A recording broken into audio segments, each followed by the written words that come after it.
Each heartbeat starts with the heart's pacemaker cells in the sinoatrial node, or sometimes just the SA node, in the right atrium.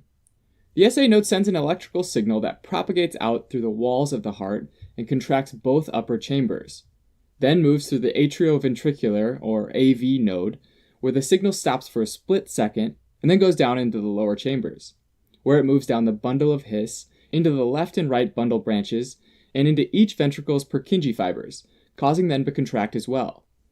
So, in a healthy heart, the upper chambers contract first, then shortly after the lower chambers contract. On an ECG, the atrial contraction is seen as a P wave, and the ventricular contraction is seen as a QRS complex.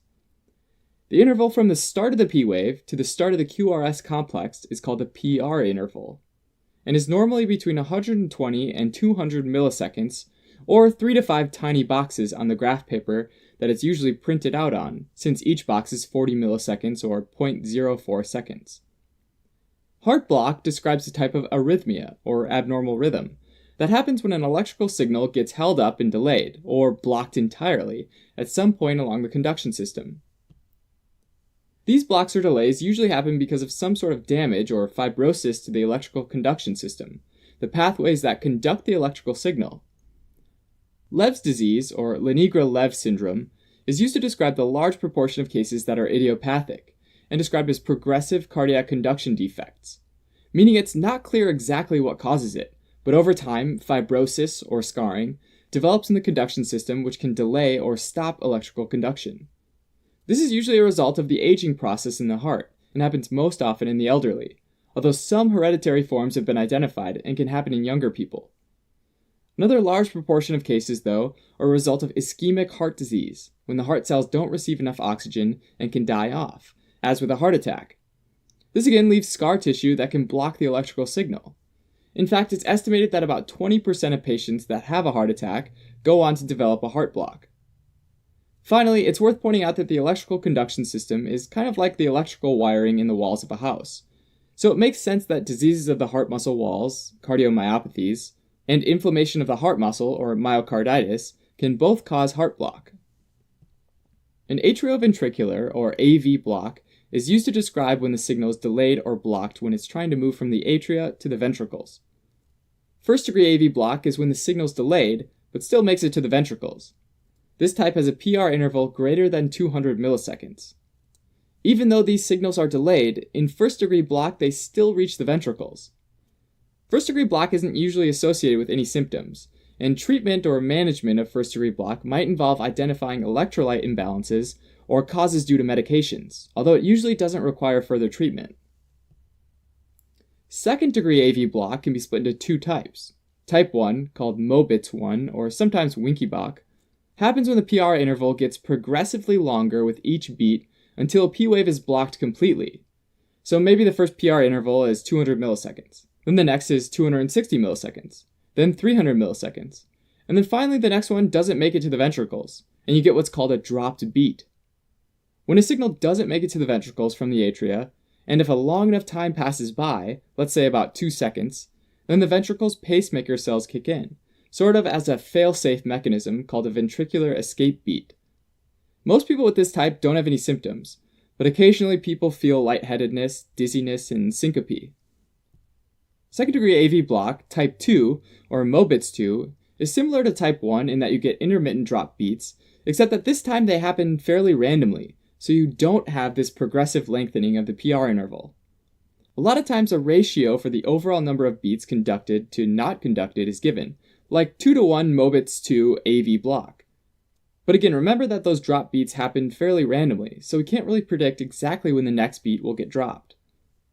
Most people with Mobitz type 2 do feel symptoms, like fatigue, dyspnea, chest pain, and syncope, though the severity can vary from patient to patient. Third degree, or complete heart block, describes when the signal is completely blocked when moving from the atria to the ventricles, every time.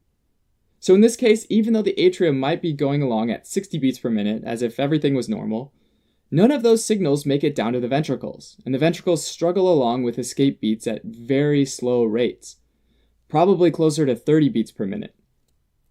Patients with complete heart block are usually symptomatic, with symptoms ranging from syncope, confusion, dyspnea, severe chest pain, and these patients are at risk of dying.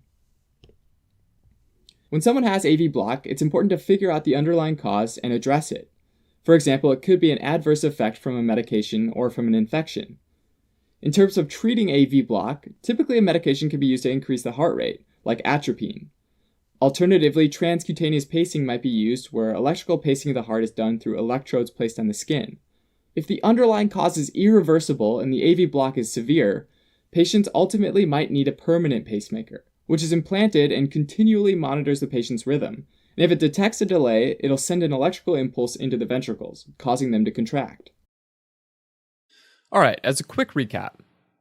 Atrioventricular block is a type of arrhythmia where the signal is delayed or blocked when moving from the atria to the ventricles. It's caused by Lev's disease, ischemic heart disease, cardiomyopathy, or myocarditis, and can be one of 3 types depending on its severity. At its most severe, the signal is completely blocked, with symptoms like syncope, dyspnea, and severe chest pain.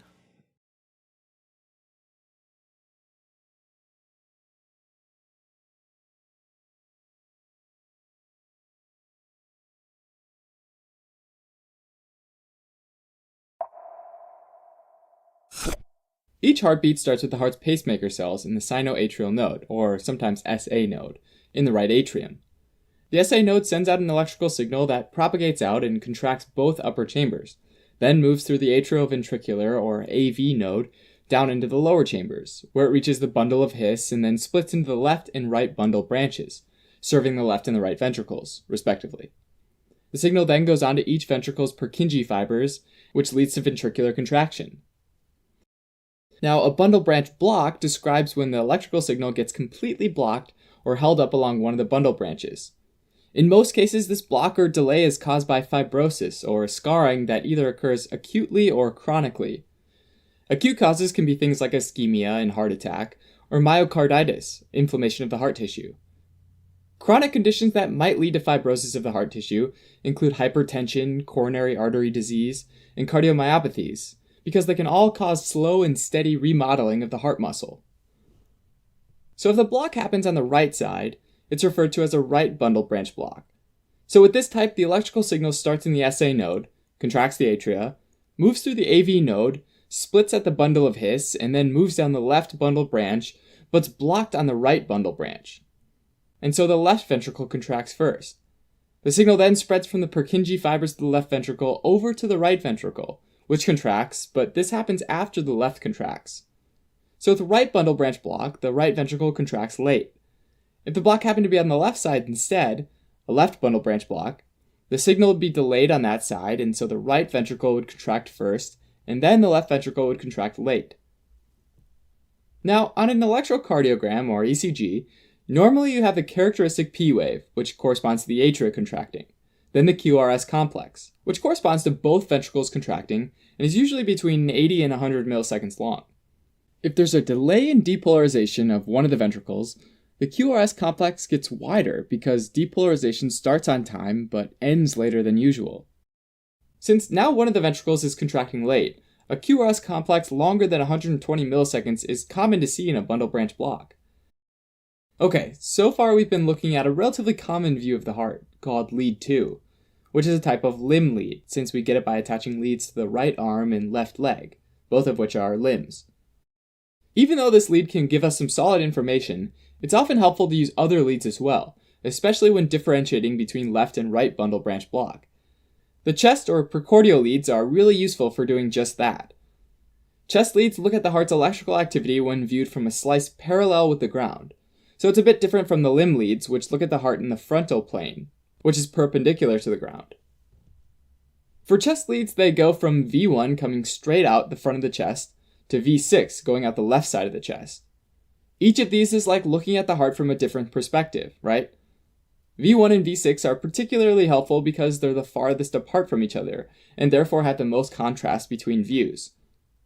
Normally, the first thing to depolarize is the septum, and the wave of depolarization moves from the left bundle branch toward the right ventricle, so toward V1 but away from V6.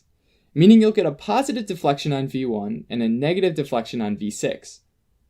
Then that wave moves to the ventricles themselves, and since the left ventricle is usually more massive, you'll get a large depolarization directed away from V1 but toward V6. So negative on V1 and positive on V6. Now let's say that there's a block along the left bundle branch. So now the overall direction of depolarization comes from the right side and moves toward the left. So away from V1 and toward V6, meaning negative in V1 and positive in V6. V6 will also often be notched, from the left ventricle depolarizing late. So when it's all said and done, V1 usually has a QS or a little rs complex. QS meaning an absent R wave and little rs meaning a small R wave, either of which give it a W shape. On V6, the large notched R wave gives it an M shape. Alright, now let's say that there's a block on the right bundle branch. The first part is actually similar to the normal situation, right? So the septum depolarizes from the left bundle branch toward the right ventricle, so toward and positive in V1 and away and negative in V6. Next, the left ventricle depolarizes, and you get a negative deflection in V1 and a positive deflection in V6. Finally, as the right ventricle depolarizes in a roundabout sort of way, you get a positive deflection in V1 and a negative in V6. So V1 has a large terminal R wave, meaning it ends with a large R wave, and this gives it an M shape. On V6, there should be a slurred S wave, giving it a W shape. Now, if we look at all of these, you've got a W shape in V1 and M shape in V6 for left bundle branch block, but then an M shape in V1 and a W shape in V6 in right bundle branch block, which sets us up for this awesome mnemonic, William Morrow. Nailed it. Some cases of bundle branch block are present since birth, and don't cause symptoms and therefore probably don't need any treatment. In a lot of cases though, the block is acquired through some other heart disease. In severe cases where the block is accompanied by heart failure, a special cardiac resynchronization pacemaker can be implanted that has electrical leads going to both the left and the right ventricles, and can pace them at the same time, causing them both to contract at the same time, which helps improve cardiac function. Alright, as a quick recap. A bundle branch block is when the electrical signal from the AV node gets blocked or delayed along one of the bundle branches in the ventricles. It's usually caused by fibrosis of heart tissue from acute or chronic heart disease. It shows up as a wider QRS complex on an ECG, and using chest leads on the ECG can help confirm the bundle block's location. Thanks for watching. If you're interested in a deeper dive on this topic, take a look at osmosis.org, where we have flashcards, questions, and other awesome tools to help you learn medicine. Otherwise, you can always support us by donating on Patreon, subscribing to our channel, or following us on social media.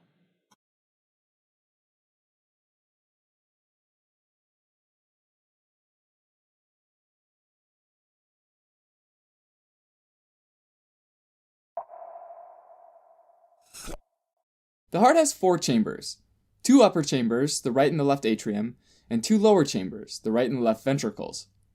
Fibrillation describes when the muscle fibers are all contracting at different times, so the end result is this quivering or twitching movement. Normally, an electrical signal is sent out from the sinus node in the right atrium.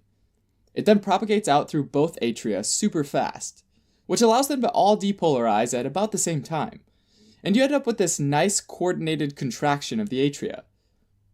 That signal then moves down to the ventricles and causes them to contract shortly after. With atrial fibrillation, or AFib, or sometimes AF, signals move around the atria in a completely disorganized way that tends to override the sinus node. Instead of one big contraction then, you get all these mini contractions that make it look like the atria are just quivering. On an electrocardiogram, or ECG, normally the P wave corresponds to the atrial contraction, which is followed shortly after by the QRS complex, which is the ventricular contraction. During AF, all these small areas are contracting at different times, so you end up with this scribble sort of looking ECG, each little peak corresponding to one spot in the atria twitching. Sometimes a signal from one of these areas make it down to the ventricles and cause ventricular contraction.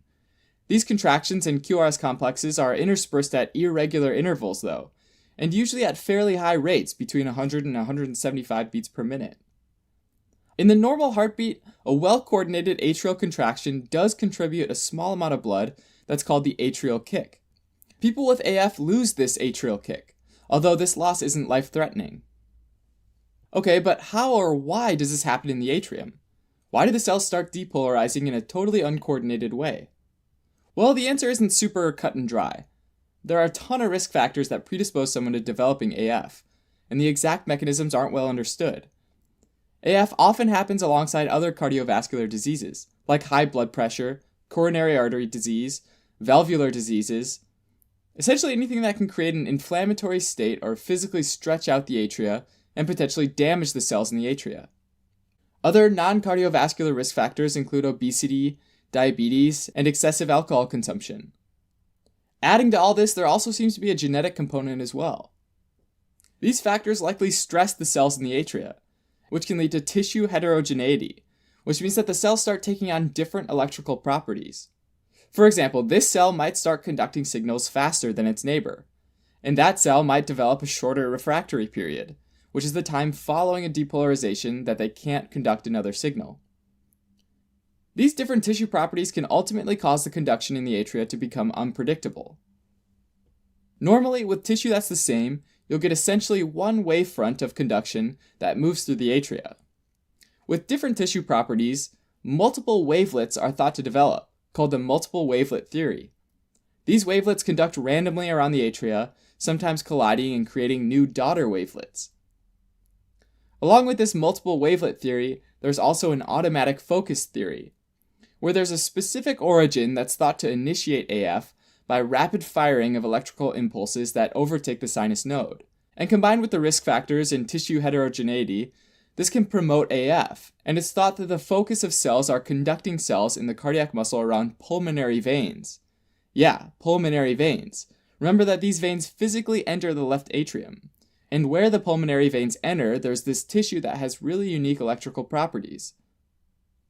Oftentimes, people with AF start with what are called paroxysmal events, which means AF suddenly comes and goes, lasting less than a week at a time, probably because the tissue is still relatively healthy. Repeated paroxysmal events that occur over longer periods of time, though, tend to stress the atrial cells even more. There are probably a number of mechanisms explaining how a burst of rapid beats from one of these paroxysmal events leads to stress, but one potential mechanism is through calcium overload. Nonetheless, over time, the cells in the atrium seem to undergo progressive fibrosis or scarring from this stress. When this happens, the AF episode isn't able to spontaneously terminate, and patients have persistent AF, defined as lasting more than a week without self-terminating. Persistent AF episodes can last for quite a long time, weeks to months, and when the AF episodes last beyond 12 months, it's known as a long-standing persistent AF. And permanent AF is what it's called when the patient and the clinician make a joint decision to not attempt to stop the rhythm. Common symptoms of AF are feelings of general fatigue, since the heart rate isn't being governed by the sinus node anymore, and contracts at irregular intervals, delivering blood less effectively to the tissues. Other related symptoms include dizziness, shortness of breath, and weakness. Patients might also feel palpitations or a thumping in their chest. One potential complication of AF is stroke. When the atria don't contract as a single unit, but just sort of quiver, the blood that sits in the atria becomes more stagnant. When blood stays still, it tends to form clots. With AF, it's possible that blood clots form, which then travel into the ventricle and are pumped off to the body, and potentially to the brain, where they can lodge. This cuts off blood flow to that part of the brain, which is a type of stroke. Now, diagnosis of persistent AF is done by ECG, although if the episodes are paroxysmal, but they're suspected, then someone might have a Holter monitor, which is a portable device placed on the chest that monitors their rhythm over longer periods of time, and records potential AF events to be viewed later. Since AF is caused by such a diverse range of issues, treatment is generally different from patient to patient. Certain medications that help control the heart rate might be given, or medications that reduce the likelihood of blood clot formation and therefore prevent stroke. Also, patients might receive an implantable cardiac pacemaker, which, by constantly pacing the atrium, can reduce the chance of an AF episode. Finally, some patients might have a radiofrequency catheter ablation, where certain areas of tissue are destroyed such that the electrical signal doesn't propagate anymore. One type of procedure is the Maze procedure, where a maze of new pathways are created to help electrical signals move in a more consistent and predictable pattern. Sometimes patients will have ablation of their AV node, essentially cutting off any communication between the two. Since the ventricles aren't getting any input anymore, though, these patients need an implantable pacemaker to make sure the ventricles contract at high enough rates. Thanks for watching. You can help support us by donating on Patreon, or subscribing to our channel, or telling your friends about us on social media.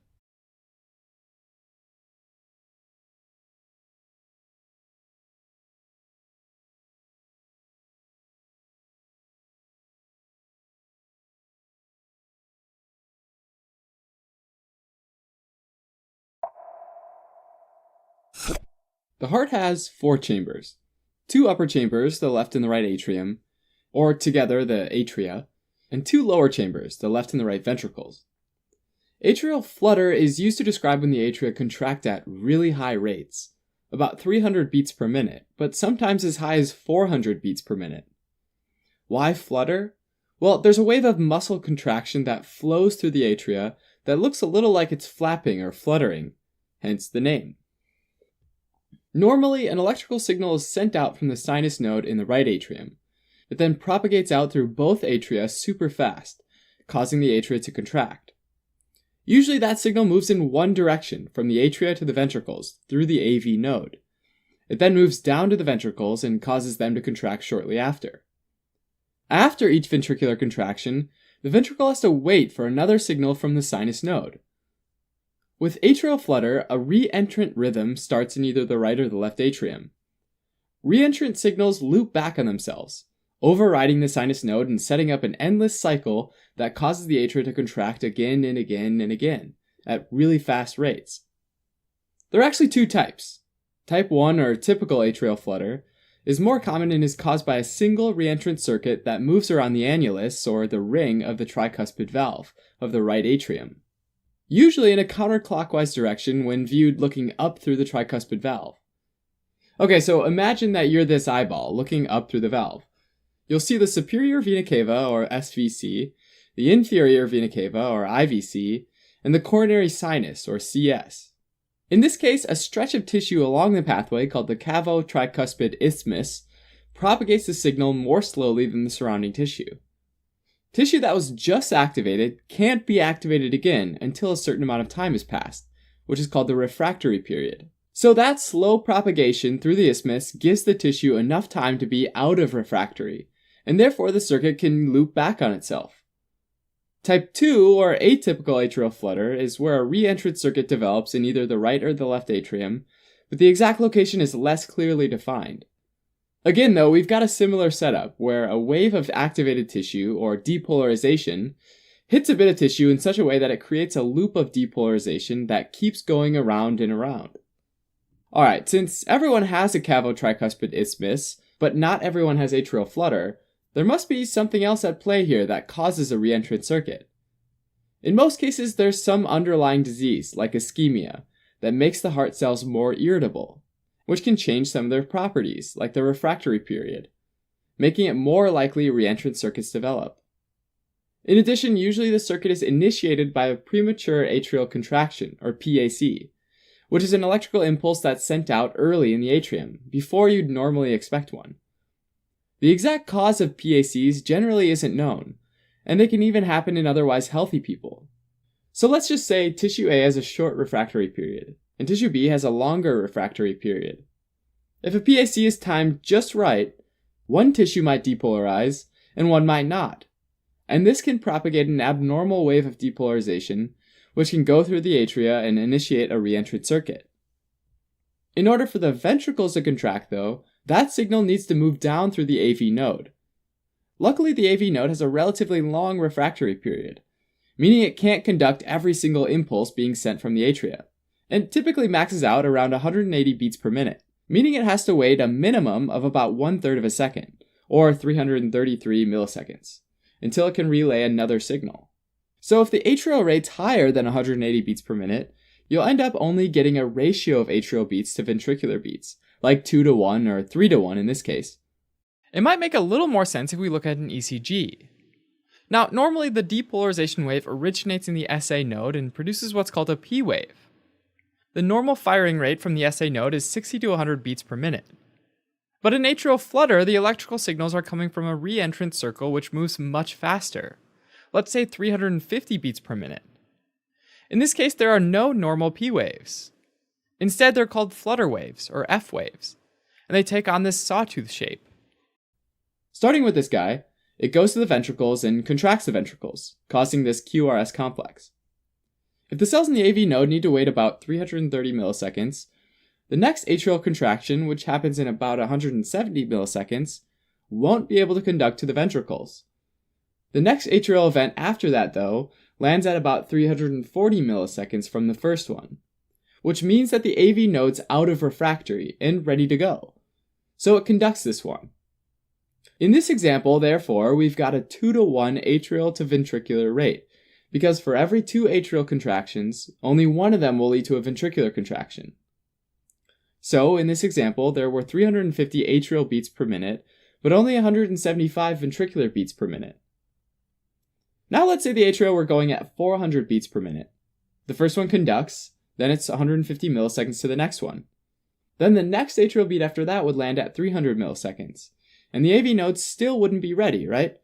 Meaning the ventricles wouldn't contract until the third atrial beat comes in at 450 milliseconds. In this case, it's a 3-to-1 atrial to ventricular rate, 400 atrial beats per minute to 133 ventricular beats per minute. Because the ventricles are contracting at a rate greater than 100 beats per minute, and because the source originates above the ventricles, this is considered a supraventricular tachycardia. Alright, having higher ventricular rates like 133 or 175 beats per minute isn't usually life-threatening. But if it's happening at rest, it's generally not something most people want to experience. If somebody has an underlying condition where they aren't able to physically tolerate high ventricular rates like this, they might feel symptoms like shortness of breath, chest pain, dizziness, and nausea. Over time, from prolonged episodes of tachycardia, the ventricles can tire out and decompensate, and people can develop heart failure. Also, since the atria aren't contracting very effectively, blood tends to stagnate or pool in the atrium, and this can lead to formation of blood clots that can embolize to the brain and cause a stroke. Usually, because of the potential for embolism, people with atrial flutter are given anticoagulants, or blood thinners, to reduce the chance of clot formation. They might also be given medications to control rates in the ventricles, like beta blockers or calcium channel blockers.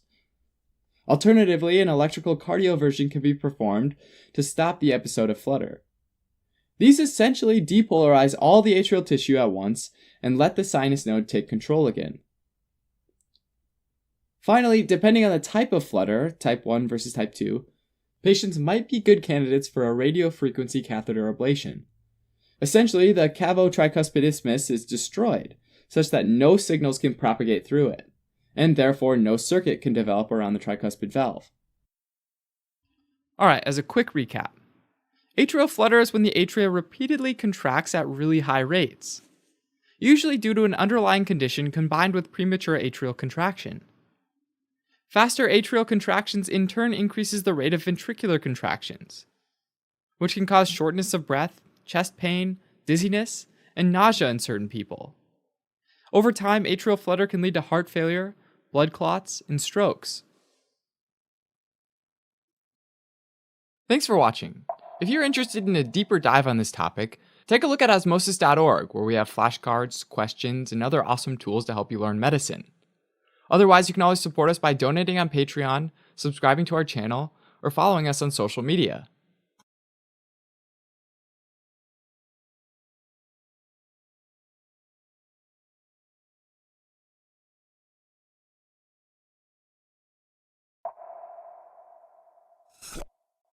The atria are the heart's upper chambers, and the ventricles are the lower chambers. Reentrant tachycardias are fast heart rates caused by electrical signals that loop back on themselves. Normally, an electrical signal starts at the sinoatrial or SA node in the right atrium. It then propagates out through both atria, including Bachmann's bundle in the left atrium, and then contracts both atria. It's then delayed just a little bit as it goes through the atrioventricular or AV node, before it passes through the bundle of His and onto the Purkinje fibers of the left and the right ventricles, causing them to contract as well. Usually, the only place where a signal can go from the atria to the ventricles is at the AV node. And once that signal gets to the Purkinje fibers, it stops, and the heart tissue waits for another signal from the SA node. With an atrioventricular reentrant tachycardia, or AVRT, the electrical signal actually uses a separate accessory pathway to get back up from the ventricles to the atria, causing the atria to contract before the SA node sends out another signal. The signal then moves back down the AV node to the ventricles and the Purkinje fibers and contracts the ventricles, as well as goes back up that accessory pathway, and then the cycle repeats, which is why AVRT can result in rates as high as 200 to 300 beats per minute. This type of tachycardia is known as a supraventricular tachycardia, because the signal causing the fast heart rate originates above the ventricles. The most common type of AVRT is Wolff-Parkinson-White syndrome, where the accessory pathway is called the bundle of Kent. This type of reentry is known as an anatomical reentrant circuit, because the accessory pathway is a fixed anatomically defined pathway.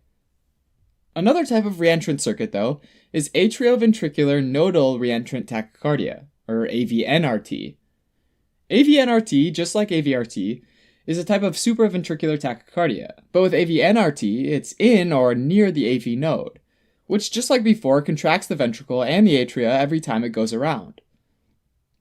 Specifically, there are two separate electrical pathways that make up this loop, and one of these pathways has heart tissue that has slow electrical conduction, and is called the alpha pathway, and the other has fast conduction, and it's called the beta pathway. Not only that, though, the alpha pathway has a short refractory period, which is the time it takes to be able to conduct another signal. The beta pathway, on the other hand, has a long refractory period. Once you have all those things, you've got yourself a recipe for AVNRT. So now let's say a signal comes down from the SA node in the right atrium. The signal goes down the fast pathway and reaches the other end before the slow pathway, and then splits to travel down to the ventricles, as well as up the alpha pathway, where it meets the slow signal and they both cancel each other out. At this point, both go into their refractory period. Except the alpha pathway is shorter, right? So it comes out of refractory sooner and it's ready for another signal, while the beta pathway is still in refractory. So if another signal comes by, it'll start down the slow pathway, but since the fast is still in refractory, it'll be blocked. At some point while the signal's going down the alpha side, that beta side will come out of refractory, and then it'll be ready to go. So now as that signal exits the alpha pathway to the ventricles and enters the refractory period, it also travels up the beta pathway, and by the time it reaches the alpha pathway again, that pathway's out of refractory. So now you have this reentrant loop set up that just keeps going and going, and every time around it causes both an atrial and a ventricular contraction, which again, just like AVRT, leads to high ventricular rates. This particular setup, where it goes down the slow pathway, or anterograde, and up the fast pathway, or retrograde, is called slow-fast AVNRT, or typical AVNRT. It's also possible to have the opposite, though, called fast-slow AVNRT, or atypical AVNRT, which, as the name suggests, is a lot less common than slow-fast AVNRT. With this type, the pathway goes down the fast pathway, or anterograde, and up the slow pathway, or retrograde. The tachycardia with AVRT and AVNRT typically doesn't last very long, and both are rarely life-threatening. They can, though, both produce symptoms like palpitations, shortness of breath, and feelings of dizziness, as well as syncope or fainting, in rare cases. With an ECG, the P wave is a signal from atrial contraction, and the QRS is the signal from ventricular contraction. On an ECG with AVNRT, the P wave might not be visible, since the signal's getting to the atria and the ventricles at almost the same time. So the P wave starts essentially where the QRS starts, and when you add them together, the P wave can get buried under the QRS complex. With AVRT, the P waves might or might not be buried, depending on where the accessory pathway is located. The definitive treatment for either AVRT or AVNRT is radiocatheter ablation, essentially destruction of the accessory pathway with AVRT and destruction of the slow or alpha pathway with AVNRT. For AVNRT, sometimes people can use vagal maneuvers as well, which are ways to activate the vagus nerve, which tends to block the AV node temporarily, therefore potentially stopping the episode. Some methods include a carotid sinus massage as well as a Valsalva maneuver, which is forced exhalation against a closed airway. Also, they might use medications to slow AV node conduction. In rare cases where other treatments haven't been effective, though, they might need cardioversion. Thanks for watching. You can help support us by donating on Patreon or subscribing to our channel or telling your friends about us on social media.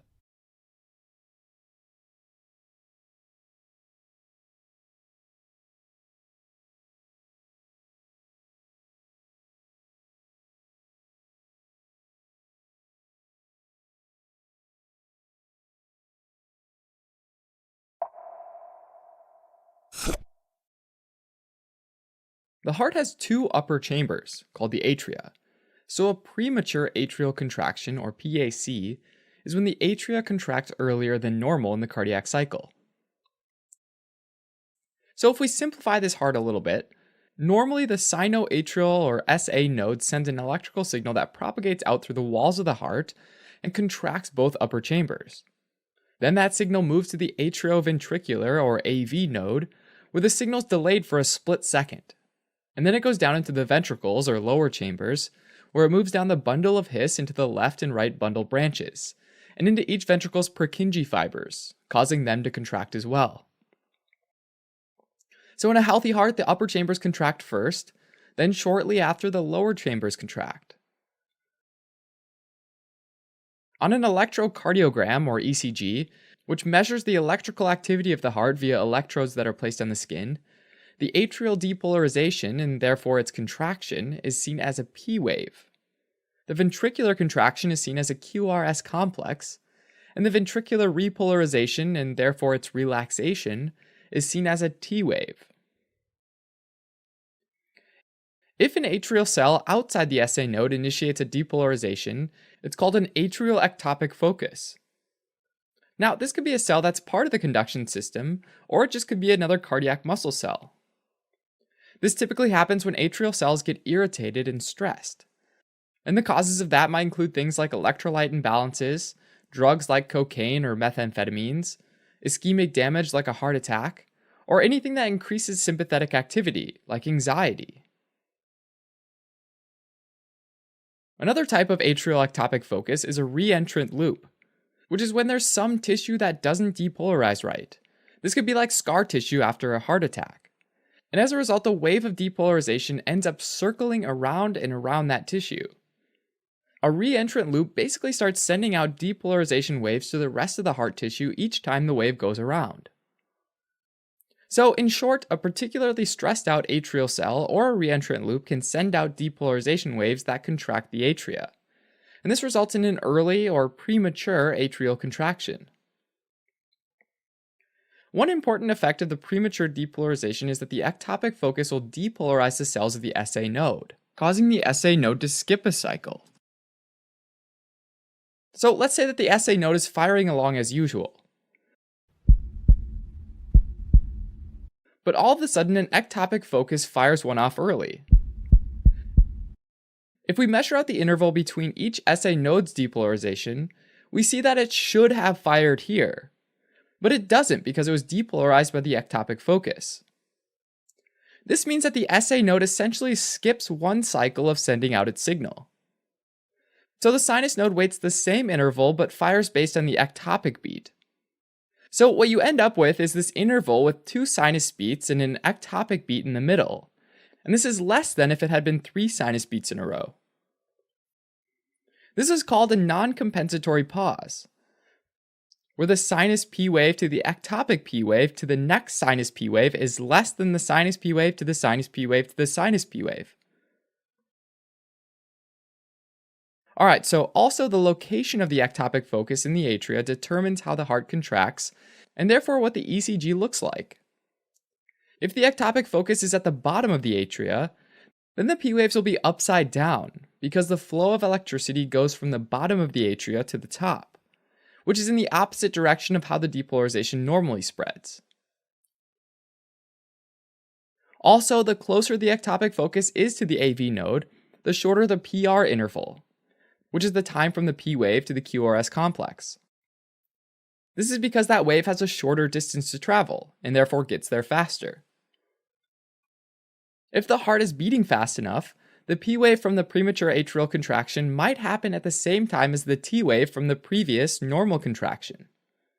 In this case, the two waves will combine, making that T wave look peaked or just a bit more lumpy than usual, kind of like a camel's hump.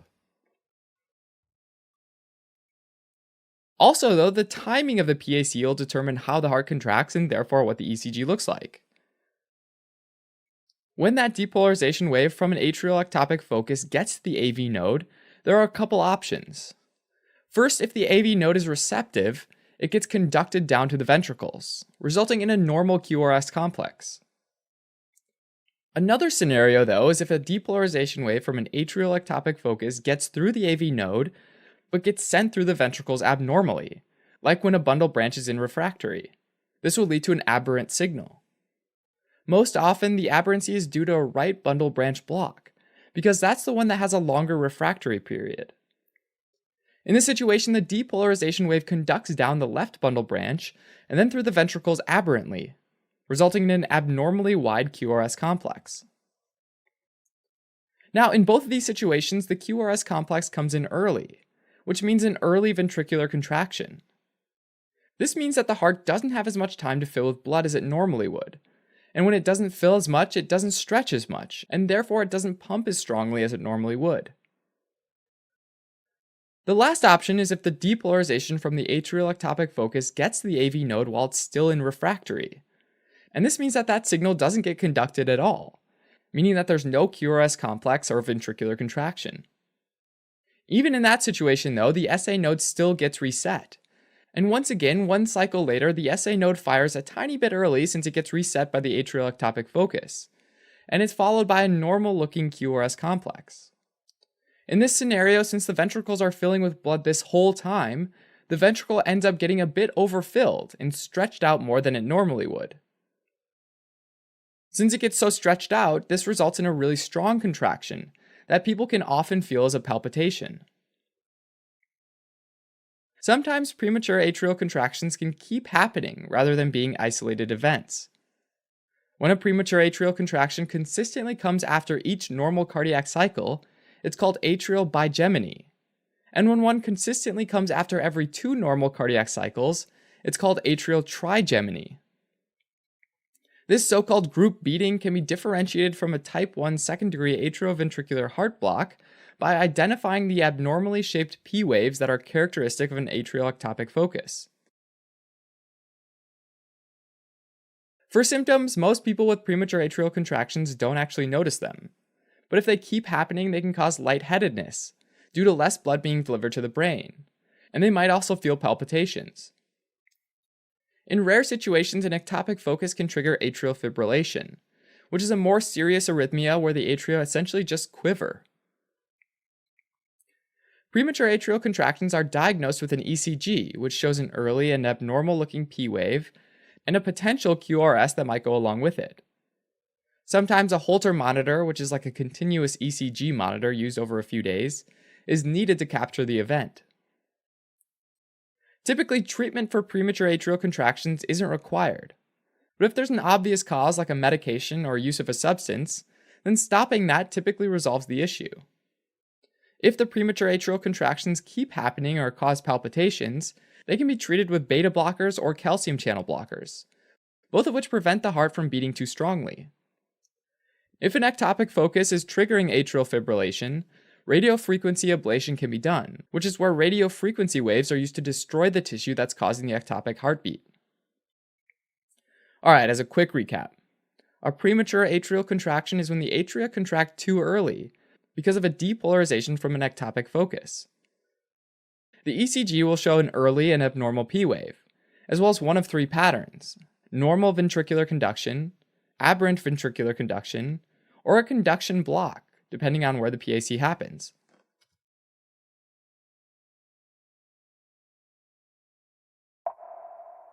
Hey, what's happening, guys? Thanks for watching that video on premature atrial contractions. Sort of a topic we missed the first run through the cardiovascular system pathology. So hopefully you enjoyed that and found it helpful. If you want to learn a little bit more about that topic, you should for sure head over to osmosis.org, where we have a bunch of quiz questions and flashcards on that topic. So if you want to sort of test your what you learned from that video, you should definitely head over there and make an account. Otherwise, you can always support us by donating on Patreon and following us on social media. This particular video was written by Charles B. Davis and edited by Rishi as well as Adib. I did the illustrations and the voiceover, and Yifan did the video editing. So thanks everyone. Till next time. See ya.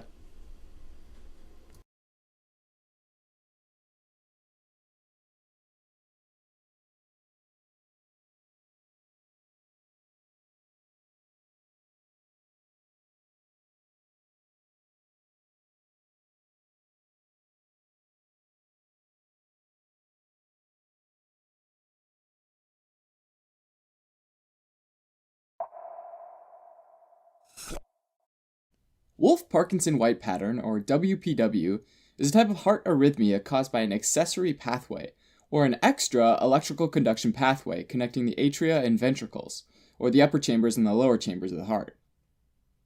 Normally, an electrical signal starts at the sinoatrial, or SA node, in the right atrium. It then propagates out through both atria, including Bachmann's bundle in the left atrium, and contracts both atria. It's then delayed just a little bit as it goes through the atrioventricular, or AV node, before it passes through the bundle of His and to the Purkinje fibers of the left and right ventricles, causing them to contract as well.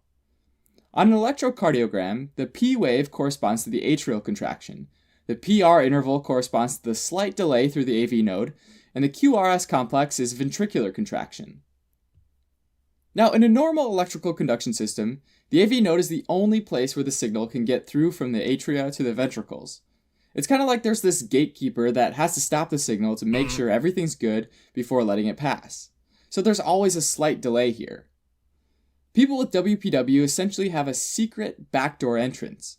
This entrance, being secret and all, doesn't have a gatekeeper, and therefore has no delay as the signal moves through it. This secret backdoor entrance is a tiny bundle of cardiac tissue that conducts electrical signals really well, and it's called the bundle of Kent. Using the bundle of Kent means that the ventricles start to contract a little bit early, called pre-excitation. If the bundle's on the left side of the heart, it's called type A pre-excitation. If it's on the right side, it's called type B pre-excitation. Although type A on the left side is a lot more common.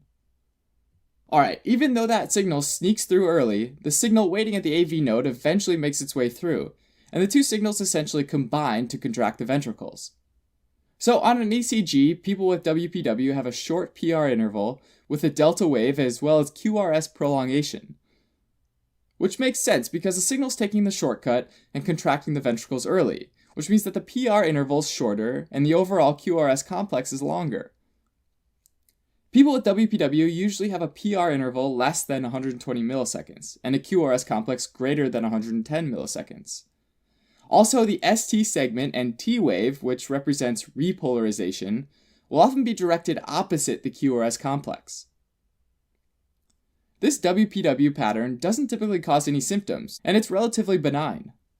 In some cases, though, this pattern can facilitate certain arrhythmias, or basically make certain arrhythmias more severe and potentially even cause sudden cardiac death, in which case it'd be called Wolff-Parkinson-White syndrome. For example, people with atrial arrhythmias might have atrial rates in the 200 to 300 beats per minute range. Normally, the AV node doesn't allow all of these signals through, and so the ventricles will contract at a lower number, like for every 3 atrial beats, there's only 1 ventricular beat.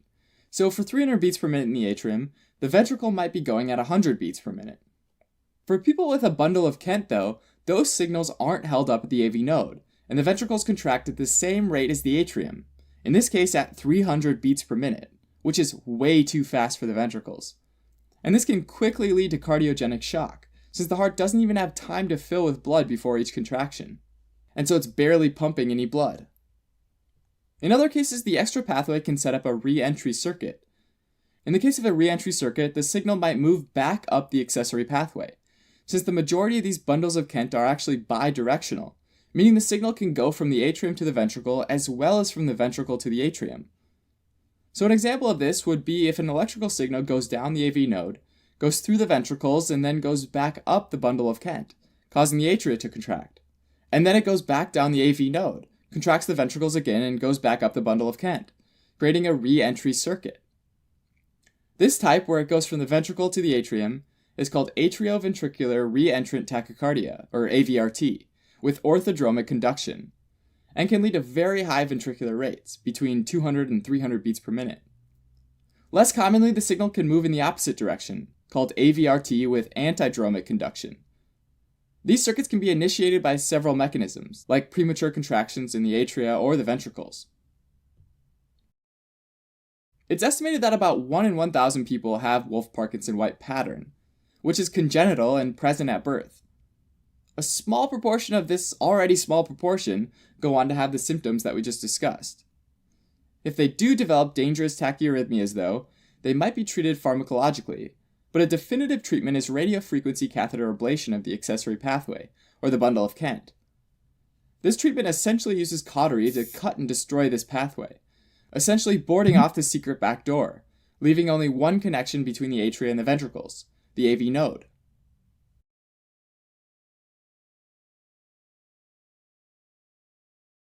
Thanks for watching. You can help support us by donating on Patreon, or subscribing to our channel, or telling your friends about us on social media.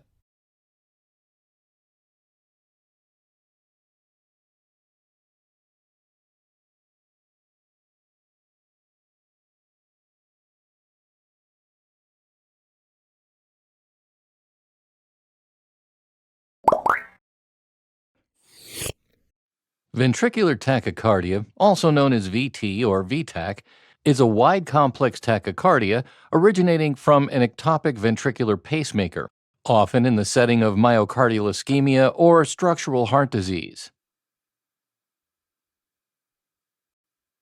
Ventricular tachycardia is a poorly perfusing rhythm, so patients may present with or without a pulse. It often presents with hemodynamic instability, which requires emergent intervention to restore a perfusing rhythm. Bear in mind that some patients with VT might be hemodynamically stable upon presentation, but they're at risk of becoming unstable quickly and with no warning, potentially even deteriorating to ventricular fibrillation, so they're still managed emergently.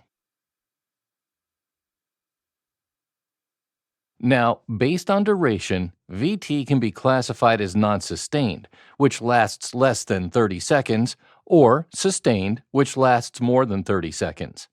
Additionally, based on the pattern of QRS complexes, VT can be described as monomorphic or polymorphic.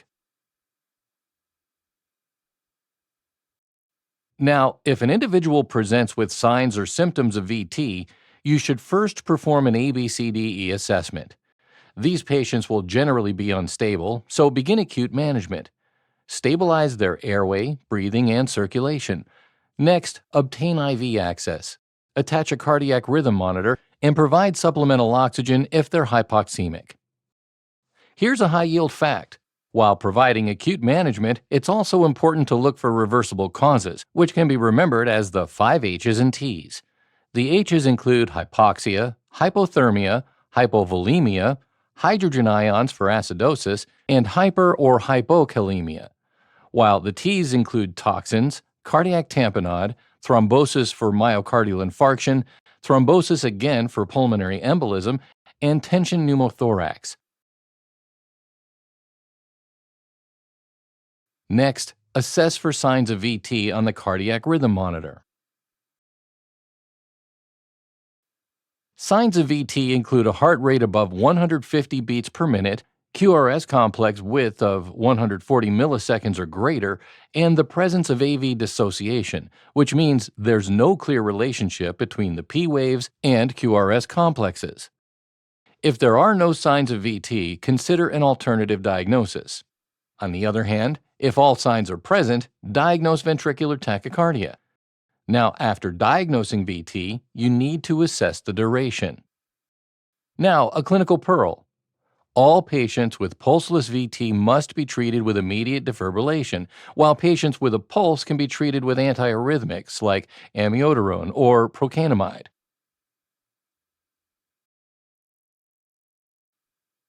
If the episode lasts less than 30 seconds, it's called non-sustained VT. In this case, the VT terminates spontaneously and a perfusing rhythm is restored, which generally means your patient is now stable. The next step is to perform a focused history and physical exam, obtain a 12-lead ECG, order labs, including a BMP and cardiac enzymes, and finally, obtain a transthoracic echocardiogram or TTE.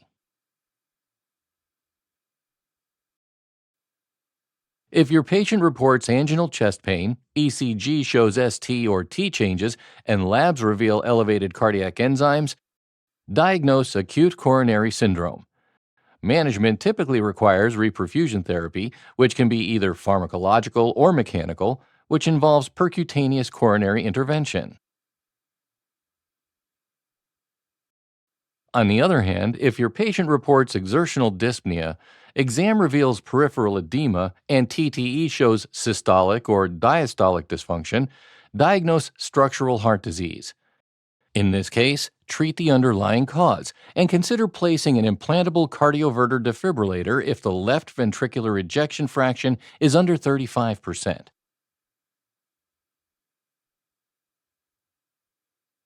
Alternatively, if your patient reports palpitations, the ECG shows U waves and labs reveal low potassium, diagnose hypokalemia and administer intravenous potassium.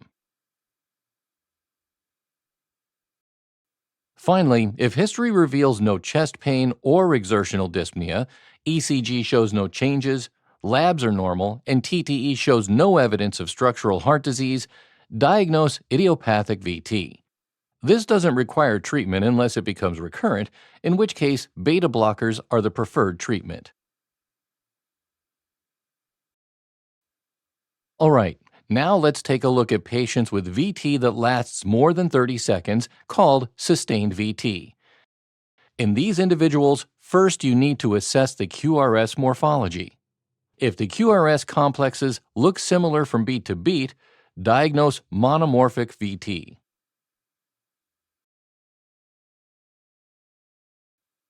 Follow ACLS guidelines to terminate the dangerous rhythm. These might include the pulseless arrest guideline if no pulse is detectable, or the tachycardia with a pulse guideline if a pulse is present. Once the VT terminates and a perfusing rhythm is restored, your patient will generally become more stable, so perform a focused H&P and obtain a 12-lead ECG and TTE. If your patient has a history of previous myocardial infarction, ECG reveals pathologic Q waves, and TTE shows an area of myocardial scar, diagnose ischemic cardiomyopathy. These patients are at high risk for recurrent VT, so consider placing an implantable cardioverter defibrillator. On the other hand, if your patient has no history of ischemic heart disease but reports exertional dyspnea, exam reveals peripheral edema, and TTE shows systolic or diastolic dysfunction, diagnose non-ischemic cardiomyopathy. These patients are also at high risk of recurrent VT, so consider placing an implantable cardioverter defibrillator as well. Finally, if your patient has no history of chest pain or exertional dyspnea, ECG shows no ST changes, and TTE shows no evidence of structural heart disease, diagnose idiopathic monomorphic VT. This doesn't require treatment unless it becomes recurrent. In this case, beta blockers are the preferred treatment, but if needed, catheter ablation of the ectopic ventricular focus can also be performed. All right, let's go back to an ECG showing QRS morphology changes from beat to beat. If you see this, diagnose polymorphic VT. Next, follow ACLS guidelines to try and terminate the dangerous rhythm, such as the pulseless arrest guideline or the tachycardia with a pulse guideline. Once the VT terminates and a perfusing rhythm is restored, your patient will generally become more stable, so perform a focused H&P, order labs including a CMP and cardiac enzymes, and obtain a 12-lead ECG and TTE. Now, if your patient reports anginal chest pain, ECG shows ST or T changes, and labs reveal elevated cardiac enzymes, diagnose acute coronary syndrome. These patients require urgent reperfusion therapy. Now, here's a high-yield fact. If the cardiac rhythm monitor or ECG shows polymorphic VT with QRS complexes that wax and wane in amplitude in a sinusoidal pattern, diagnose torsades de pointe. First-line treatment is IV magnesium sulfate. Once the episode resolves, look for an underlying cause of the QT prolongation. Common causes include acquired conditions like electrolyte disturbances and certain medications that can be remembered as ABCDE for antiarrhythmics like amiodarone or procainamide, antibiotics like fluoroquinolones or macrolides, antipsychotics like haloperidol, antidepressants like TCAs, and antiemetics like ondansetron. Lastly, there's congenital long QT syndrome caused by a mutation of potassium channels, impairing repolarization. Now, let's consider a scenario where your patient is a young adult with a history of syncope during exertion and exercise intolerance. On physical exam, you find a heart murmur. ECG shows left axis deviation, and the TTE reveals left ventricular wall thickness of 15 millimeters or more. All these findings are highly suggestive of hypertrophic cardiomyopathy. This condition puts individuals at high risk of sudden death, so consider an implantable cardioverter defibrillator. Finally, let's consider an individual with unexplained syncope or sudden cardiac arrest. If their ECG shows over 0.2 millivolts of ST elevation, with a coved ST segment and negative or biphasic T wave in leads V1, V2, and V3, diagnose Brugada syndrome. This genetic condition is caused by a mutation of sodium channels impairing depolarization. For treatment, ICD placement is recommended to prevent sudden cardiac death. One last clinical pearl. If an individual has an episode of VT triggered by exercise or emotional stress, examine the QRS morphology for bidirectionality, meaning a beat-to-beat alternation in the QRS frontal plane axis. If you see this pattern, suspect catecholaminergic polymorphic VT, which is triggered by circulating catecholamines and commonly converts back to sinus rhythm as the stress subsides. The rhythm can often be reproduced with an exercise stress test, which confirms the diagnosis. Finally, the preferred treatment includes beta blockers, but if episodes persist despite treatment, consider an implantable cardioverter defibrillator. All right, as a quick recap, ventricular tachycardia, or VT, is a wide complex tachycardia originating from an ectopic ventricular pacemaker. These patients are generally unstable, so first perform the acute management and assess for signs of VT on a cardiac rhythm monitor, which includes a rate above 150 beats per minute, QRS complex width of 140 milliseconds or over, and AV dissociation. At this point, you can diagnose VT and assess the duration.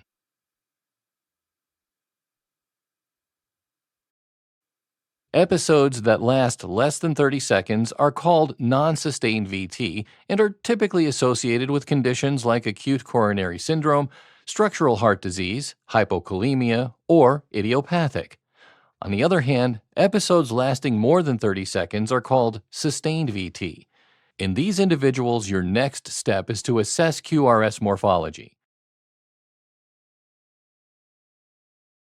If QRS complexes are similar beat to beat, That's monomorphic VT, so follow ACLS guidelines to terminate the rhythm.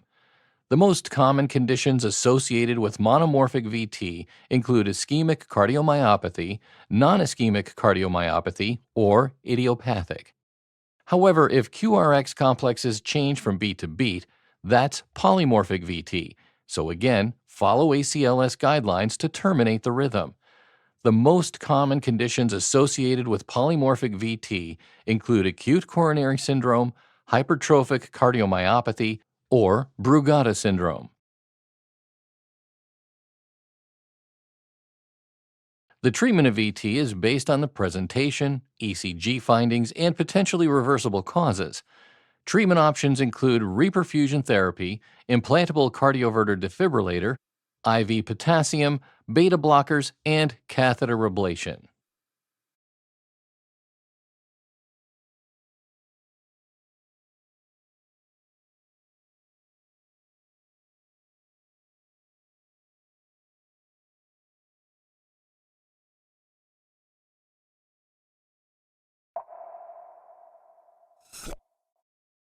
Ventricular refers to the bottom chambers of the heart, the right and left ventricles, as opposed to the top chambers, the right and left atria. Tachycardia refers to a fast heart rate. Typically, a fast or tachycardic heart rate is considered anything above 100 beats per minute. But ventricular tachycardia is different than, say, a fast heart rate from exercising, which is called sinus tachycardia. Normally, the electrical signals that generate each heartbeat starts in the right atrium at the sinus node, also known as the sinoatrial node or the SA node. If the rate goes above 100 beats per minute and originates in the SA node, it'd be considered sinus tachycardia, which is totally normal.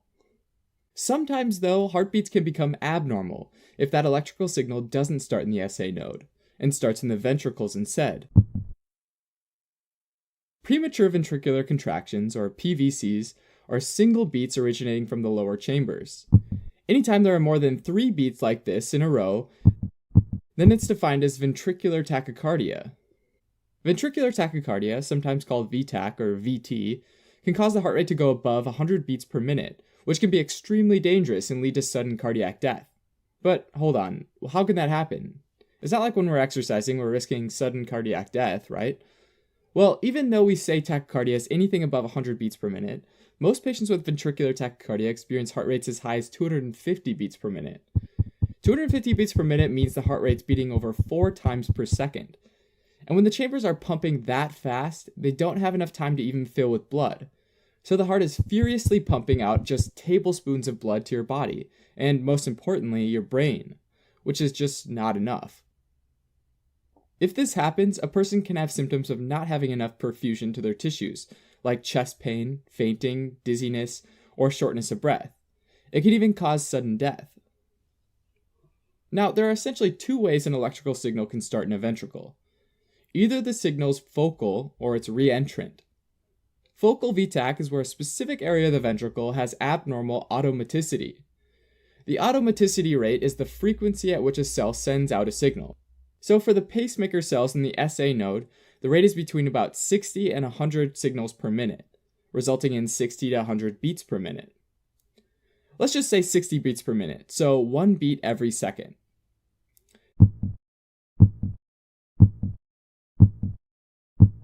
Some specialized pacemaker cells in the ventricles also have this ability. They're just usually a lot slower, about 30 beats per minute, or 1 beat every 2 seconds. So in most cases, the SA node fires them off a lot faster, sending electrical waves throughout the atria and ventricles and not giving the ventricular pacemaker cells a chance to ever have just 2 seconds apiece, which is what they need before they fire at a rate of 30 beats per minute. For example, say all the other pacemaker cells stopped suddenly. After 2 seconds, the ventricular cells would initiate a signal, right?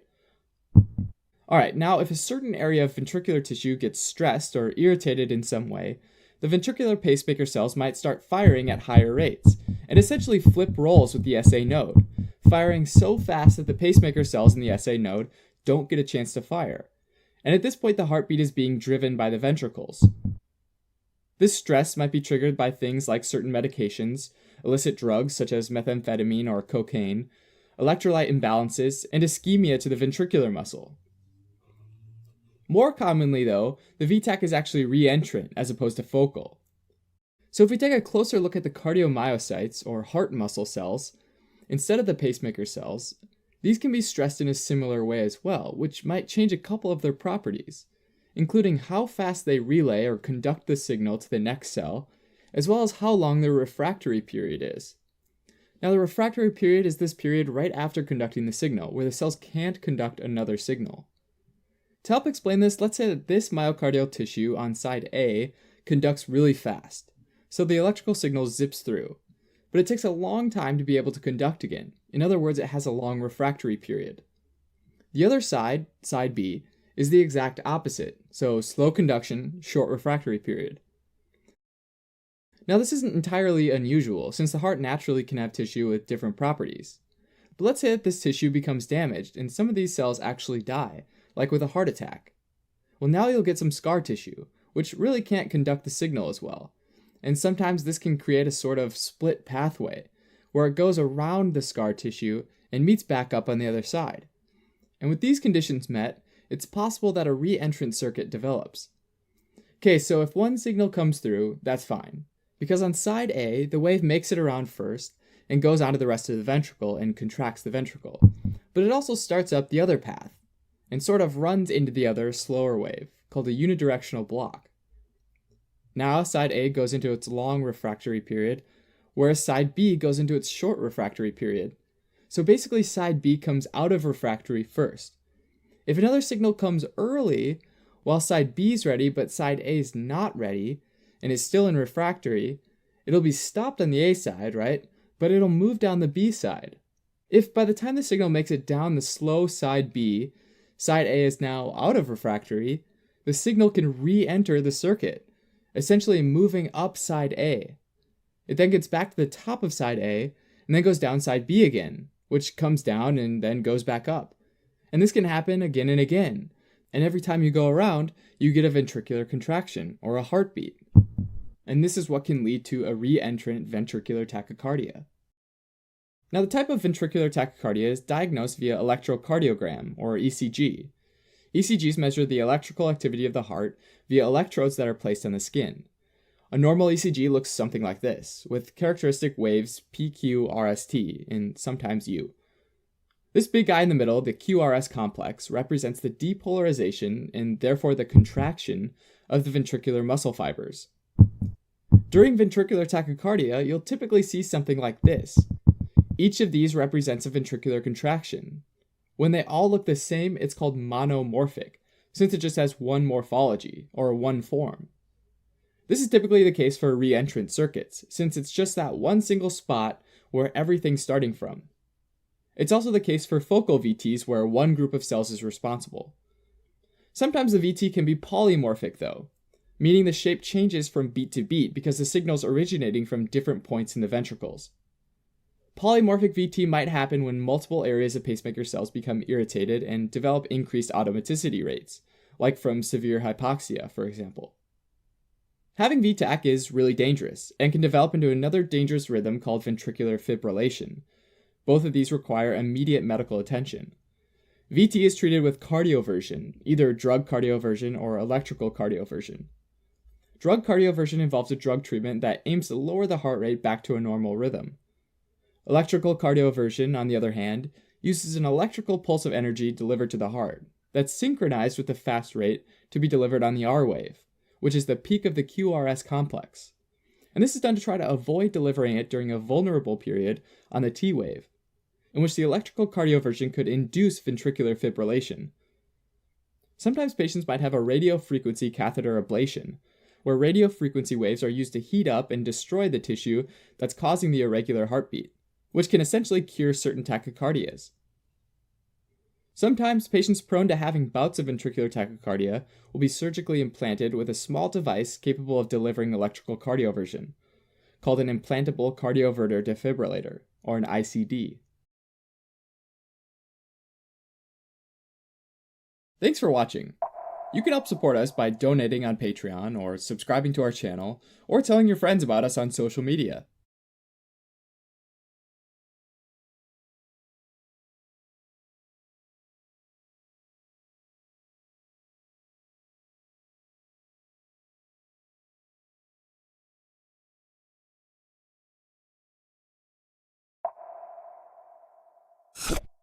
Brugada syndrome is named after two Spanish brothers, Pedro and Joseph Brugada, who recognized a specific pattern of ventricular fibrillation on the electrocardiogram, or ECG, of previously healthy individuals who had a sudden death. They identified this as Brugada syndrome and found that some cases could be traced back to a specific genetic cause. Many individuals with Brugada syndrome don't have an identifiable genetic cause, but in some individuals there is one. The most well-known cause is a mutation in the gene SCN5A. The SCN5A mutation is inherited in an autosomal dominant pattern, meaning a single mutation is enough to cause the disease. The gene codes for sodium ion channels in the cell membranes of cardiac muscle cells, and a faulty sodium ion channel affects the heart cell's ability to conduct an action potential. So the mutation results in some regions of the heart having abnormal repolarization. In some cases, the heart might have a normal rhythm but then develop a Brugada syndrome rhythm in the presence of certain medications, like sodium channel blockers. On an electrocardiogram, Brugada syndrome typically has ST elevations, which are often a sign of ventricular strain, as well as right bundle branch block, which indicates that the ventricles aren't depolarizing normally. As a result, these regions become susceptible to a reentrant loop, which is when depolarization signals start going around and around in a loop, causing a ventricular tachycardia and sometimes ventricular fibrillation. Ventricular fibrillation, sometimes called VFib, means that the heart's muscle fibers start quivering because they're not contracting at the same time. Normally, an electrical signal spreads fast enough so that all of the muscle fibers in the ventricles contract almost at the same time, which essentially looks like a single coordinated contraction. If they don't all contract at the same time, not much gets accomplished. It's kind of like a rowboat. It works best when everyone rows at the same time, right? Well, with VFib, all of the rowers stop rowing together and just row whenever they want, and a rowboat just moves in circles and eventually sinks. Just like the rowboat, if the heart's not squeezing anymore and it's just squirming around like a bag of worms, which is actually used to describe what it looks like, then you can probably guess that this situation is extremely dangerous, since your body, and especially your brain, isn't getting fresh oxygen, meaning ventricular fibrillation can lead to death within minutes of onset, and this is called sudden cardiac death. Individuals with Brugada syndrome are usually healthy and then die suddenly. In some cases, individuals survive their first episode of an arrhythmia, which might cause palpitations, shortness of breath, and fatigue, and then they're diagnosed. Other times, family members of somebody that dies get diagnosed with a genetic test. Individuals with Brugada syndrome can have a cardiac defibrillator implanted, so that it can take over in case they develop a ventricular fibrillation. Alright, as a quick recap, Brugada syndrome is usually identified based on an ECG tracing, and is a cause of sudden cardiac death.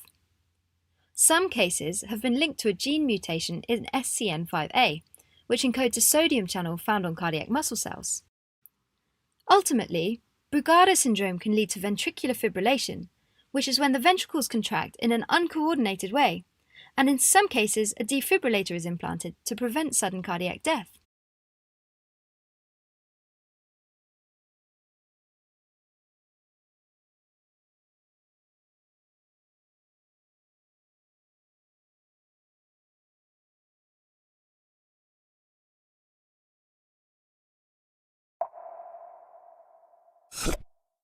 On a normal ECG, you've got the P, Q, R, S, and T waves.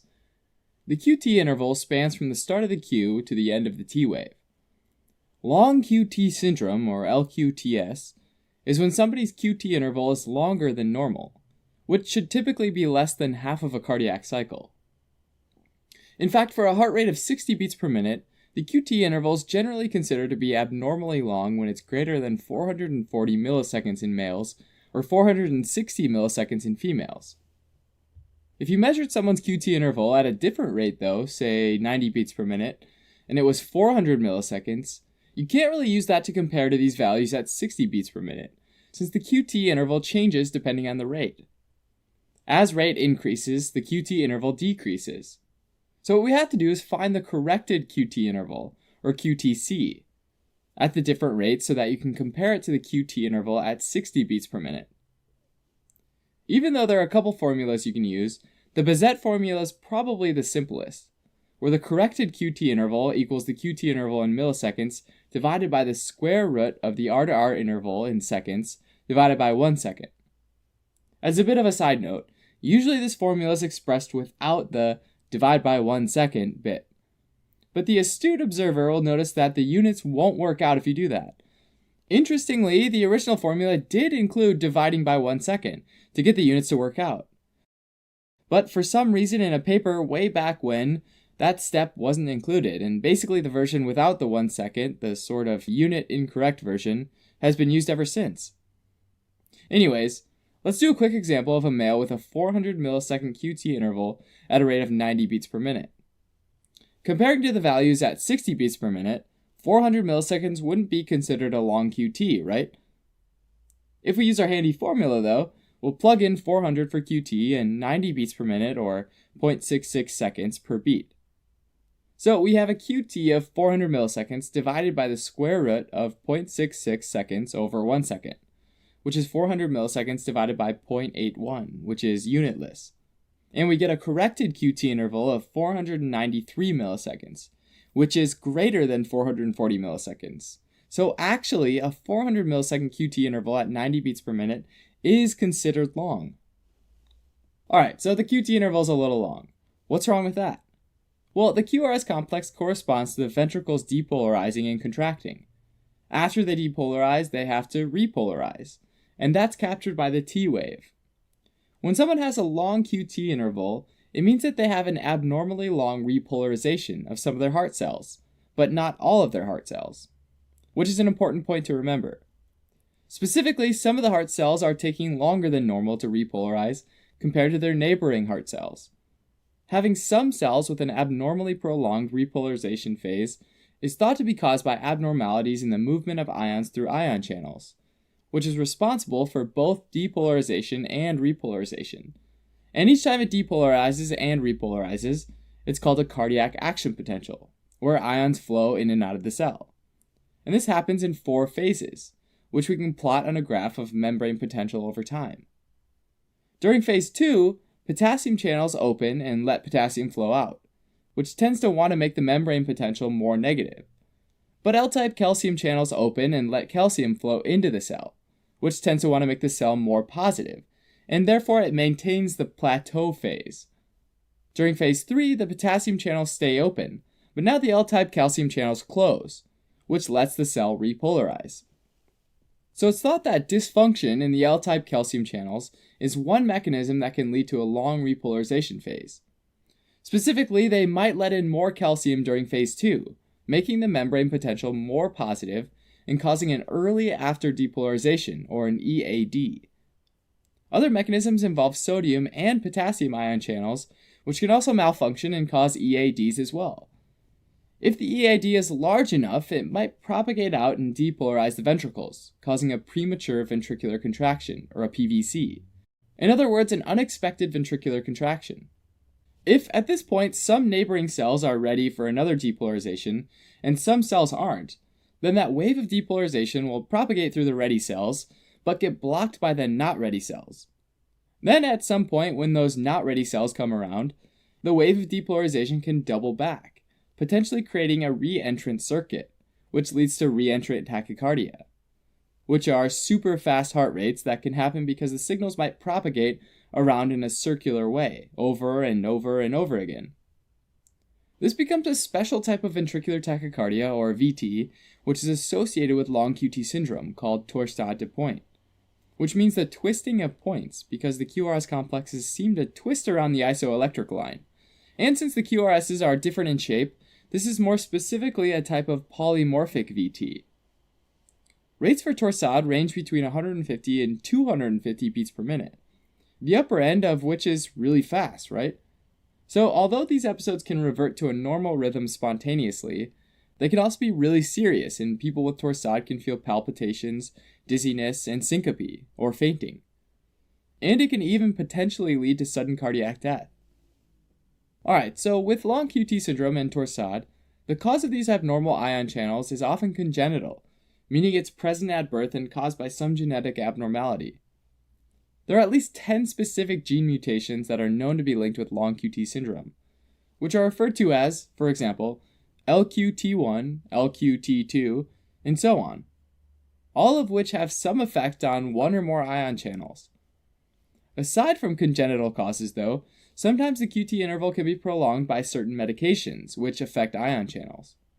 For example, Class 1A antiarrhythmic drugs block sodium and potassium channels, while Class 3 block potassium channels. And these effects can lead to QT prolongation and an increased risk of torsade de pointe in some patients. Drug-induced LQTS usually returns back to normal on stopping the causative medication. However, once torsade de pointe develops, immediate treatment is required to prevent sudden cardiac death. The treatment of choice is magnesium sulfate, which acts by suppressing the EAD. Alternatively, electrical pacing or medications that increase the heart rate might be given to decrease the QT interval. Alright, as a quick recap. Long QT syndrome, or LQTS, is when the QT interval in an ECG is more than half of a cardiac cycle, or greater than 440 milliseconds for males, or 460 milliseconds for females, with a heart rate of 60 beats per minute. It's caused by abnormally long repolarization of some of the heart cells, due to congenitally abnormal sodium, potassium, or L-type calcium channels, or medications like Class 1A and Class 3 antiarrhythmics. LQTS gives rise to a reentrant circuit, which can result in a type of polymorphic ventricular tachycardia, called torsade de pointe, which is treated with magnesium sulfate or electrical pacing.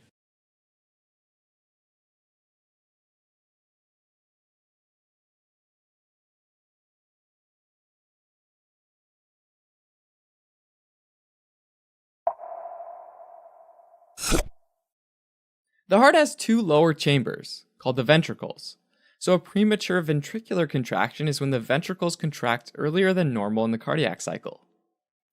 This happens because an abnormal contraction signal, called a depolarization, originates from somewhere in the ventricles, rather than coming from the pacemaker cells.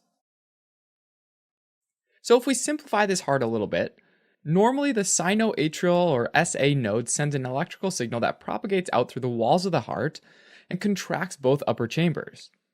Then that signal moves to the atrioventricular or AV node, where the signal is delayed for a split second. And then it goes down into the ventricles or lower chambers, where it moves down the bundle of His into the left and right bundle branches, and into each ventricle's Purkinje fibers, causing them to contract as well. So in a healthy heart, the upper chambers contract first, then shortly after the lower chambers contract. On an electrocardiogram, or ECG, which measures the electrical activity of the heart via electrodes that are placed on the skin, the atrial depolarization, and therefore its contraction, is seen as a P wave. The ventricular contraction is seen as a QRS complex, and the ventricular repolarization, and therefore its relaxation, is seen as a T wave. This empty space here is called the PR segment, and it corresponds to the pause in the AV node. And this one is called the ST segment, and it corresponds to the interval between ventricular depolarization and repolarization. And this one's called the TP segment, which represents the heart's quiet time when the cells are finished repolarizing and are ready for another signal. Now, if we just look at the QRS complex, which normally lasts less than 100 milliseconds or 2.5 little boxes, it's usually made up of 3 smaller waves, also called deflections. If the first wave after the P wave is downwards or negative, it's called a Q wave, which you can remember by the letter Q having a downward tail. If the next deflection is upward or positive, then it's called an R wave. If, though, the first wave after the P wave is upwards instead, or positive, you basically skip the Q and just call it an R wave. Finally, any downward deflection after the R wave is called the S wave. Now, the interesting thing is that in addition to the pacemaker cells in the SA node, cells in the AV node, the bundle of His, and the Purkinje fibers all have the ability to generate an electrical potential. Those last 3 are called latent pacemakers, and they have slower depolarization rates, which is the rate at which they fire off electrical signals, and they get slower as you move further down. Let's use this bar to visualize the SA node's depolarization rate, which is the fastest, and then each one below is slightly slower. Notice that each time the SA node fires, it resets all the slower ones. And this is exactly how it works. If, for example, the SA node stopped altogether, then the AV node would take over at its slightly slower pace. Now though, let's say you have a ventricular ectopic focus somewhere in the ventricles, which is a cell or area of tissue that sends off an early depolarization wave, before even the SA node gets to fire. This is what leads to a premature ventricular contraction, or PVC. One cause of a latent pacemaker cell or cardiac muscle cell depolarizing early is it gets enhanced automaticity, which might result from irritating stressors like electrolyte imbalances, drugs like cocaine or methamphetamines, ischemic damage like a heart attack, or anything that increases sympathetic activity, like anxiety. Ectopic beats can also have triggered activity, which is where cells depolarize early. The exact mechanism here, though, is unclear, but it might be due to an ion channel dysfunction that leads to an unexpected change in the membrane potential during or right after repolarization. When a cell depolarization happens during ventricular repolarization, it's called an early after depolarization. And if it happens after repolarization is finished, it's called a delayed after depolarization. A final type of ventricular ectopic focus is a reentrant loop, where a depolarization wave encounters tissue that doesn't depolarize, which could be something like scar tissue after a heart attack. And as a result, the wave starts going around and around that tissue, forming what's called a reentrant loop. A reentrant loop basically starts sending out depolarization waves to the rest of the heart tissue each time the wave goes around.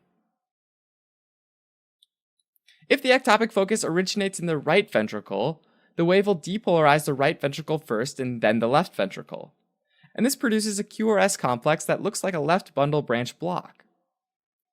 If the ectopic focus originates in the left ventricle, the wave will depolarize the left ventricle first and then the right ventricle, which produces a QRS complex that looks like a right bundle branch block. Now, lead V1 on an ECG measures a depolarization wave that moves toward the right ventricle. So when an ectopic focus originates in the left ventricle and moves toward the right ventricle, the V1 lead shows a large positive complex, with the dominating R wave. When an ectopic focus originates in the right ventricle and then moves toward the left ventricle, the V1 lead shows a large negative complex, with a dominating S wave.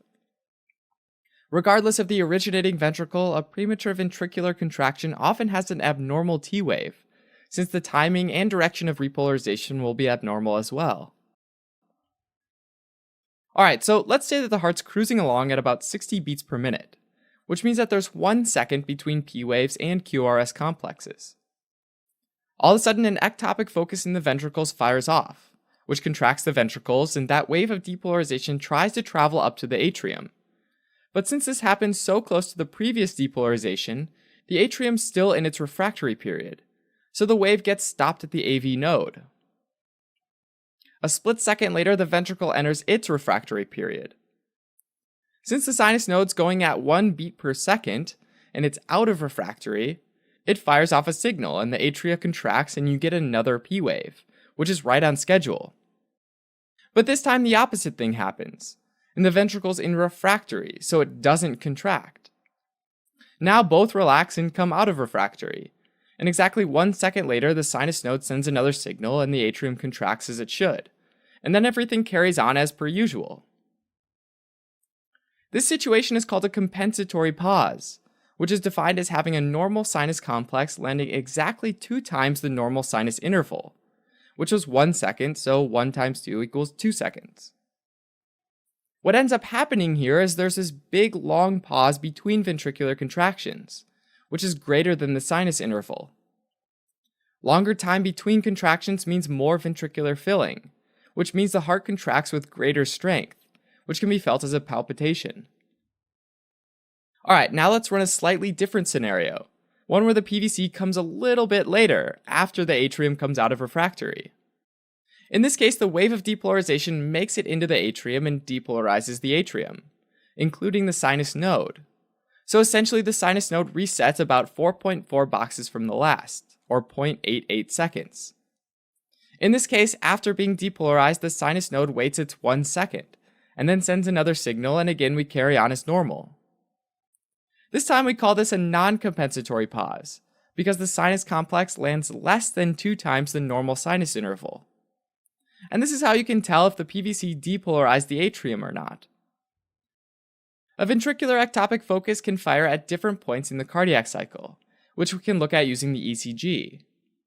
First off, it might happen during a P wave, which can get completely lost in the QRS complex, but can sometimes be seen if you search for it.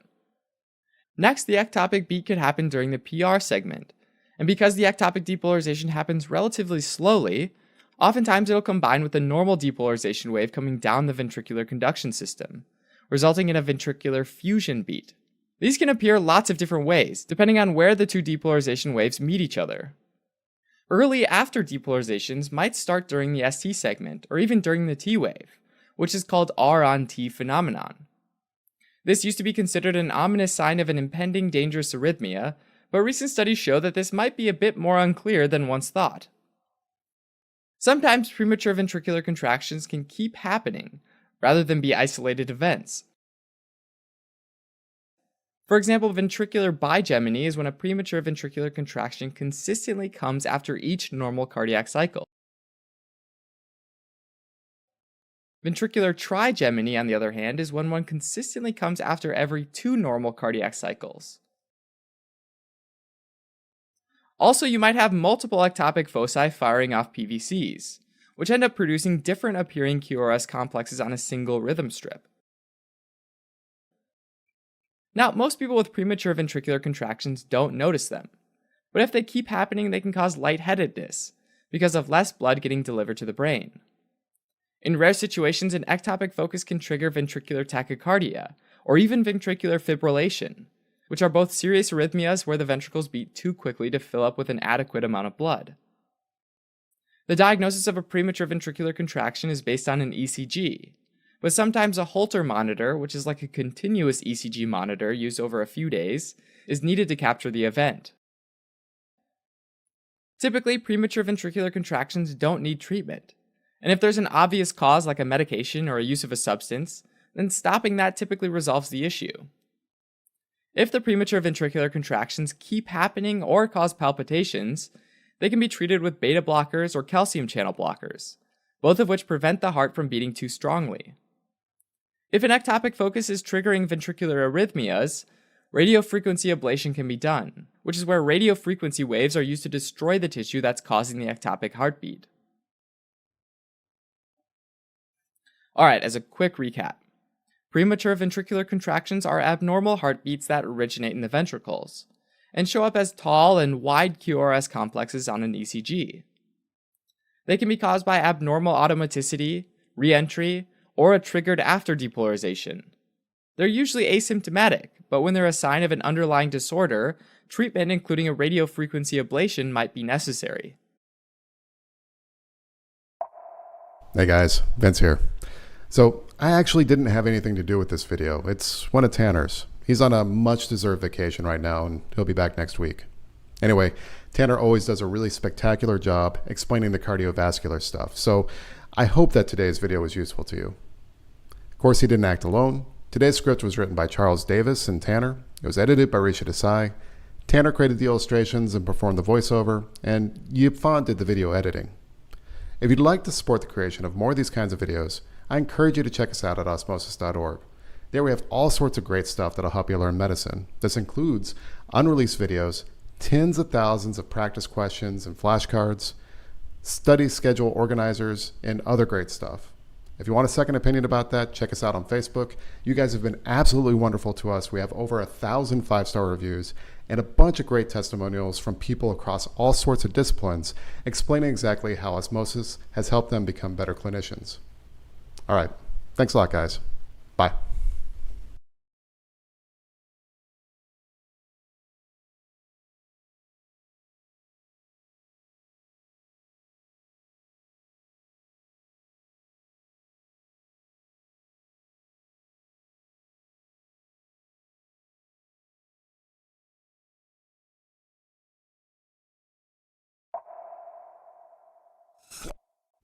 Ventricular refers to the bottom chambers of the heart, the right and left ventricles, as opposed to the top chambers, the right and left atria.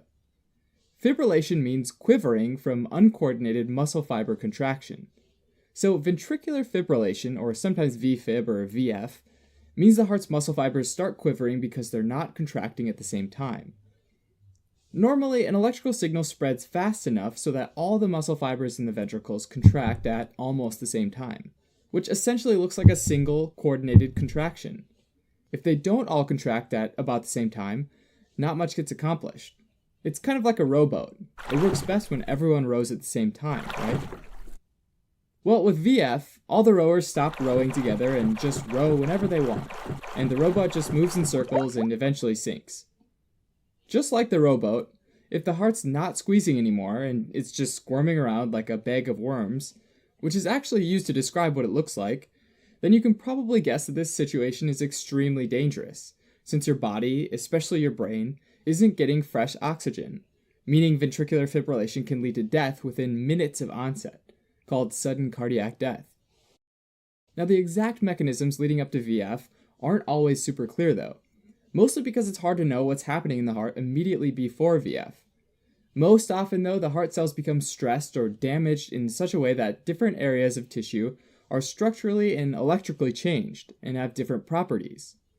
And this is known as tissue heterogeneity. When they're homogeneous or the same, they all behave the same and can depolarize and contract at nearly the same time. When they have different electrical properties, they aren't as good at working together, and are more prone to abnormal behavior and depolarizing on their own. In general, tissue heterogeneity can happen after something stresses the ventricular muscle, so things like medications, illicit drugs like methamphetamine or cocaine, electrolyte imbalances, and ischemia to the ventricular muscle. When a group of ventricular pacemaker cells starts firing at the wrong time, if the surrounding cells have the same or nearly the same properties, that signal radiates outward at almost the same time, and the ventricles contract. And this is called a premature ventricular contraction, or PVC, which, although not the norm, is a relatively benign phenomenon and can even be seen sometimes in otherwise healthy hearts.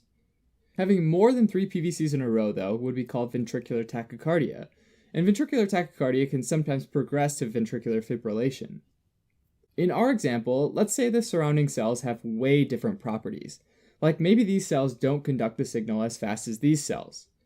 Instead of radiating outward uniformly, the wave of conduction can start to curve and ultimately ends up literally spiraling out of control, where the wavefront circles back on itself and initiates another depolarization. And this situation is called functional re-entry.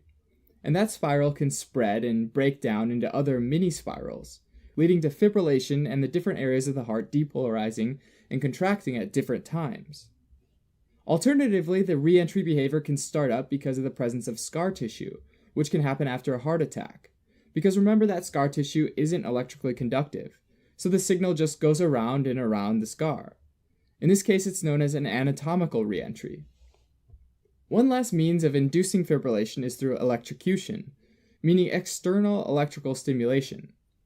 Here's a normal reading of the heart's electrical activity, an electrocardiogram, or ECG, and we call these waves PQRST, and sometimes U.